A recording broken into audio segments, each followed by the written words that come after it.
Buta, bab 237. Begitu mudah. Perlina tidak percaya kalau Yos begitu mudah diajak keluar.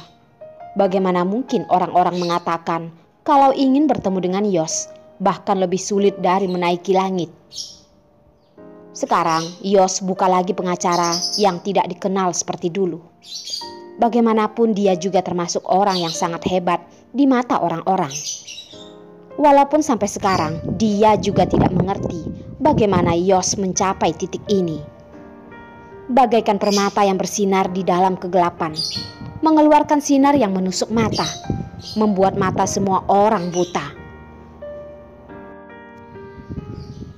Kemampuan Yos benar-benar lebih dalam daripada laut. Menyembunyikannya begitu lama, akhirnya perlahan-lahan terekspos. Namun sebenarnya, seberapa dalam mungkin masih belum terekspos semuanya. Derek melihat ucapan Perlina yang tiba-tiba berhenti dan mulai melamun memikirkan masalah. Dia pun menyodorkan tangan kecil yang imutnya dan bergoyang beberapa kali di hadapan Perlina. "Tante, apa yang sedang kamu pikirkan?" Perlina menyadari dirinya bahkan sedang melamun. Buru-buru menyadarkan diri, berpura-pura tidak ada masalah dan bertanya, "Tidak apa-apa kok. Derek, bukannya kamu ada cara? Coba katakan pada tante." "Sangat mudah. Aku pernah menelponnya hari itu. Dia bilang kalau kedepannya aku ada masalah, bisa katakan padanya." Derek mengedipkan mata besarnya yang polos itu, menjawab dengan sangat natural. Perlina pun tersenyum. Ini bukanlah hal yang mudah. Mereka adalah ayah dan anak. Pasti memiliki sebuah daya tarik yang tidak bisa diungkapkan.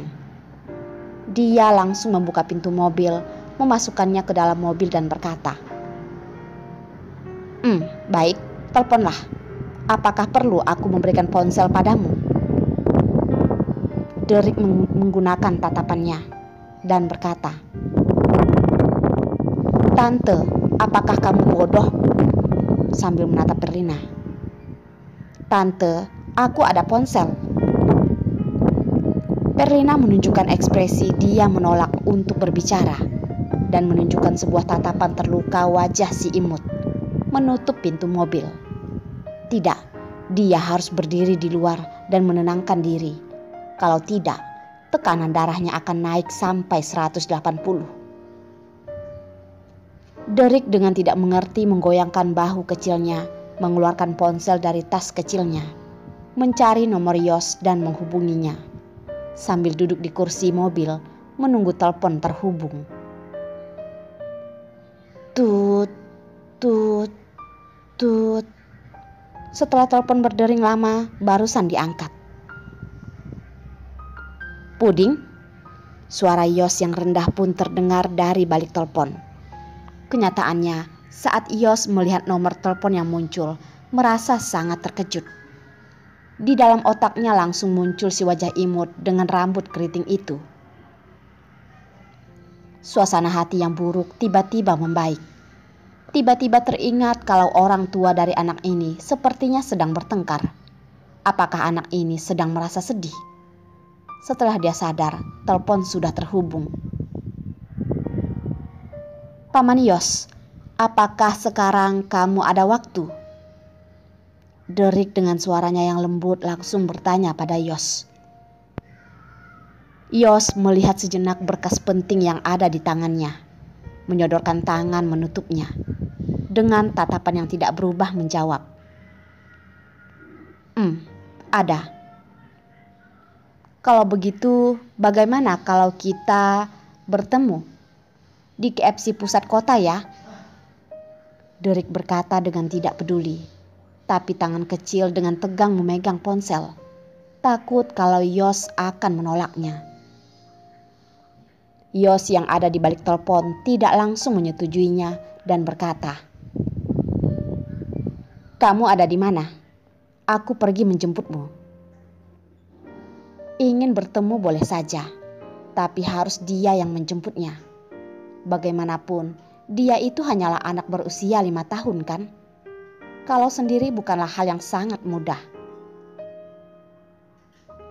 Paman Yos, kamu tidak perlu kemari. Aku naik taksi ke sana saja. Kalau begitu, kita bicarakan saat bertemu saja. Aku sudah tidak ada signal. Sampai jumpa, Paman Yos. Derek tidak menunggu Yos menolak, langsung menutup telepon, memegang dadanya dan bernapas dengan berat. Ayah seharusnya sudah menyetujui untuk bertemu kan? Derek memikirkan Yos mengatakan ingin datang menjemputnya. Bibir merah pun menunjukkan senyuman. Kebetulan Perlina membuka pintu mobil dan masuk ke dalam. Melihat senyuman di wajahnya, dia pun mendekat dan bertanya, "Sayang, ada masalah apa yang membuatmu begitu senang? Ceritakanlah pada tante." Derek langsung menyimpan senyumannya, menghindari tatapan Perlina, berpura-pura serius berkata, "Tante, dia sudah setuju untuk bertemu. Kamu hanya perlu mengantarku ke KFC pusat kota." "Apakah aku tidak perlu menemanimu pergi?" Perlina berpikir sejenak dan merasa tidak cocok. Kalau ada dia, Yos mungkin akan menanyakan pertanyaan yang mempersulitnya. Derek mengeluarkan rambut keritingnya dari tas, menggelengkan kepala. "Tidak perlu, Tante. Aku tidak akan terlalu lama." Perlina juga tidak berkata lagi, menyodorkan tangan membantunya, merapikan rambut palsu. Tiba-tiba teringat sesuatu yang penting. "Derek, kita harus pulang dulu. Hari ini Tante tidak bawa pouch make up Tante." Hari ini dia datang ke rumah sakit sama sekali tidak memikirkan untuk memutous make up-nya. "Tidak apa-apa Tante, aku sudah bawa." Derek seperti sedang memainkan sulap, mengeluarkan pensil alis dan bedak dari tasnya. Perlina tidak langsung menerima pensil alis dan bedaknya, tapi mengambil tas kecilnya dan menggoyangnya. Di dalamnya masih menyembunyikan beberapa snack. Tidak ada yang lain lagi. Dia tetap merasa sangat ajaib dan berkata, "Derek, apakah tasmu ini fleksibel? Bisa menyimpan sebuah rambut keriting sudah cukup membuatnya heran. Bahkan bisa memasukkan begitu banyak barang kecil. Yang paling penting adalah dia begitu kecil, bahkan sudah bisa membedakan pensil alis dan bedak. Benar-benar membuat dirinya yang barusan mengerti make up setelah berusia 20 tahun merasa malu." "Tidak, rambut palsu sangat lembek, bisa masuk. Hanya perlu dirapikan saja," jawab Derek dengan natural. Perlina tiba-tiba teringat dengan kebiasaannya asal melempar barang. Dengan canggung menyentuh hidungnya. Dia bahkan lebih berantakan dari seorang anak berusia 4 tahun. Kalau diketahui orang lain, pasti sangat memalukan. Derek benar-benar adalah anak yang baik. Perlina membantu Derek memakai bedak, lalu menambahi tai lalat. Dengan puas menganggukkan kepala. Tidak ada kesalahan lagi. "Tante, ayo cepat. Dia mungkin sudah sampai." Derek sangat disiplin. Dia ingat terakhir kali pergi mencari ayahnya. KFC itu sangat dekat dengan kantor pengacara. Ya, aku tahu. Perlina pun menyalakan mobil, menyuruh anak kecil itu memakai sabuk pengaman. Dari rumah sakit ke pusat kota sedikit jauh. Sepanjang jalan hanya ada beberapa lampu merah. Namun tetap menghabiskan waktu 20 menit. Perlina tidak berani menyetir mobil sampai begitu dekat.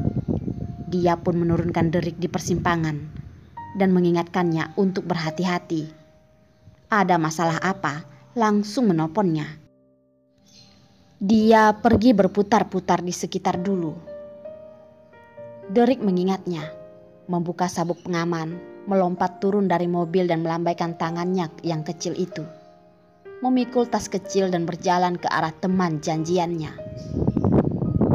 Perlina melihat bayangannya, dalam hati merasa sangat sedih.